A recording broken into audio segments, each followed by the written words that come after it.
Salut, donc on est le combien aujourd'hui? Le 25? Samedi 25 avril. Alors il y en a un qui a mis un drap là devant ça. Il a marqué confiné pour mieux régner. Donc il y a plus de la résistance. Ça veut dire quoi? Eh bien ça veut dire confiné, c'est ce qu'on nous fait. Et pour mieux régner, c'est-à-dire que nous enfermer pour qu'ils fassent ce qu'ils veulent. Voilà. Ah bon? Qu'ils fassent ce qu'ils ont envie. Une poignée de psychopathes fassent ce qu'ils ont envie. Alors là, donc, on est le jour 41. Donc, quarantaine, c'est, donc, on dit, on met en quarantaine. Donc, des gens qui ne sont pas malades, enfin, qui n'ont pas la pathologie en question, la pathologie imaginaire, le virus imaginaire, bon, on va pas revenir sur les mots, on va pas jouer dessus. Donc là, c'est l'heure de la promenade. On va aller faire peut-être quelques petites courses rapidement pour prendre ce qui nous manque et puis aller prendre un petit peu là le temps qui nous est imparti de pouvoir aller au jardin. Alors bon, il fait beau, c'est normal de voir des gens qui sont dehors. On voit des oiseaux. Alors sur la digue, il y a quelques personnes qui courent. Donc là, sur votre droite, c'est la Garonne. Alors donc nous sommes donc, je répète, 41e jour de confinement. Et bon, les gens sortent, il y en a avec des masques, il y en a avec pas de masque. Il y en a même qui ont des masques originaux, avec des notes un peu perso. Donc c'est de la coquetterie aussi. Donc je dirais moi, bas les masques. Non, je parle avec des... Là, ici, là. Là, ici, là, je parle. Là, sur le truc. Donc, voilà. Là, il y en a avec des gens que je parle tout seul. Mais après, il y a des gens qui regardent et qui écoutent ce que je dis. Voilà. Et après, il y en a certains, ils me donnent ils écrivent en dessous de la vidéo pour commenter. Et voilà. Et des fois, quand je pose des questions... sur des sujets, il y en a qui ont des réponses et ils me les apportent. Après, donc je peux vérifier, il y a des liens, etc. Et bon, mais c'est très bien donc de commenter comme ça. Voilà. Donc là, je suis un petit peu le ton sec. C'est vrai que je suis un petit peu agacé là, un petit peu, ça fait longtemps. Hein. Mais bon, il faut rester quand même zen, respirer. Toujours respirer. Et donc je disais, à ce 41e jour, donc samedi, donc 25 avril 2020. Voilà, là donc je fais un... Tu es né en 33, maman. Eh bien tu calcules. On est en 2020, ça fait combien? Hein? 87. 87 déjà? Eh ouais. Ben oui, 87, ouais. C'est la plus ancienne hein, parmi nous. Enfin, après, il y a des gens qui sont un peu plus âgés aussi, hein, qu'on connaît. Mais je connais pas trop maintenant, donc de centenaires. Avant, il y en avait. Et des centenaires qui avaient donc tout leur cerveau, hein, toute leur mémoire. D'ailleurs, tiens, à propos de ça, il y avait un film, je sais pas si vous l'avez vu, pour ceux qui l'ont vu. C'était un film joué donc par Dustin Hoffman, voilà. Ça s'appelle Little Big Man, un petit grand homme. Voilà. Donc ça commence en fait l'histoire donc dans une, c'est un journaliste, un intervieweur, quelqu'un là ou un biographe qui vient interviewer donc un monsieur âgé. Dans sa maison de retraite. Et donc, à partir de là, il raconte sa vie. Donc, c'est un monsieur qui a plus de 100 ans dans le film. Hein. Voilà. donc qui a vécu l'épopée des la conquête de l'Ouest. Non, je te parle pas à toi, je parle là encore, voilà. Donc voilà, c'est un truc qui me revient là maintenant. Comme chaque fois que je fais des vidéos là comme ça, donc en conduisant dans ma voiture, et en même temps donc que vous puissiez voir un petit peu le paysage. Là en l'occurrence on est en ville. Alors j'ai écouté donc la vidéo complète, en fait traduite donc par alors comment il s'appelle, Jean-Michel je crois, le monsieur là.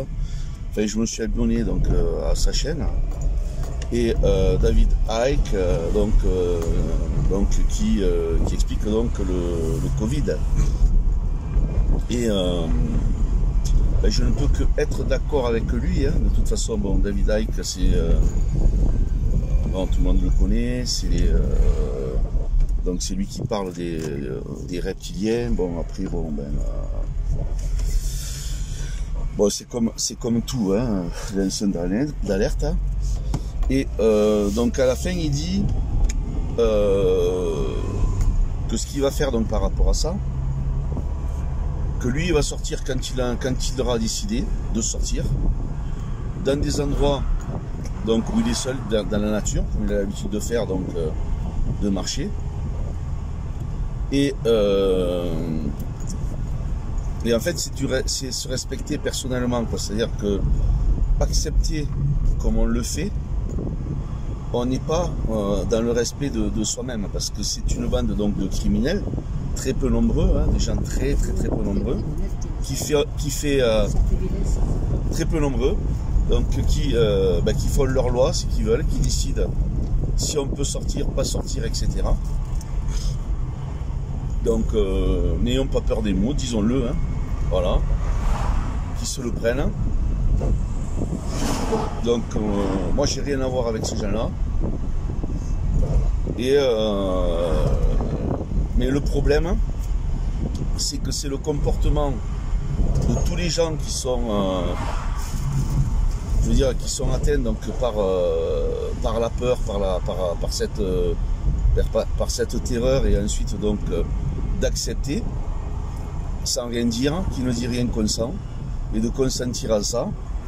Qui fait que les gens donc qui allez on va dire un peu plus éveillés par rapport donc à la situation, qui savent que en fait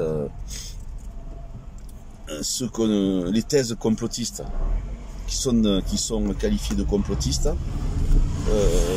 bien en fait ce sont des choses qui sont réelles, c'est la réalité.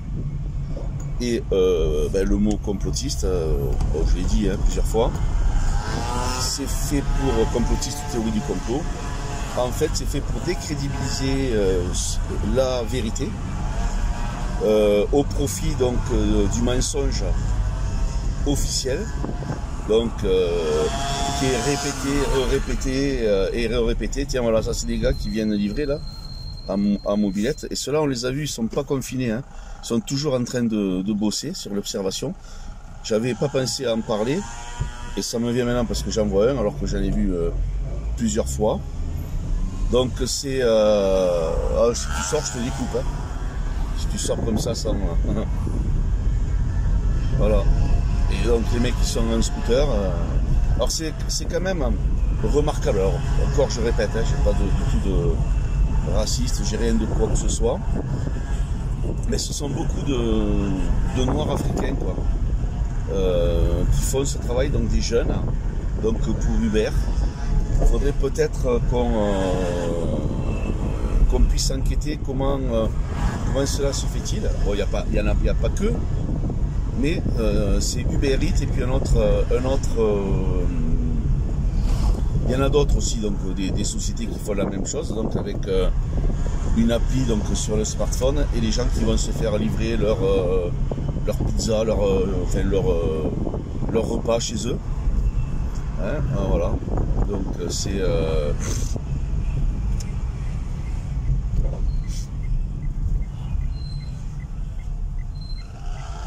Donc par des gens qui bossent comme ça. Alors au début ils étaient tous en vélo, et puis là maintenant on a vu depuis quelques mois des gens en scooter, mobilette, trottinette pour livrer. Donc après je sais pas au niveau de la rentabilité, comme c'est eux qui font ça à leurs frais, celui-là il pollue là, son pot qui pue, soit dit en passant. Eh bien, comme en fait, je pense qu'ils sont en auto-entrepreneurs, après eux, je ne sais pas quel statut ils ont, eh bien, payés à la course, est-ce que c'est vraiment rentable de faire ce travail? Voilà. Donc je pense que je vais arrêter donc la vidéo donc pour celle-ci, et j'en referai peut-être une tout à l'heure donc au jardin, puisque là donc je vais arriver aux courses, enfin pour acheter donc 2-3 bricoles qui manquent. Voilà. Allez, je vous salue à tous, et paix, amour, bénédiction, et puis n'oubliez pas donc de revenir donc à la source et vers le Créateur. Voilà. Et tout ira bien.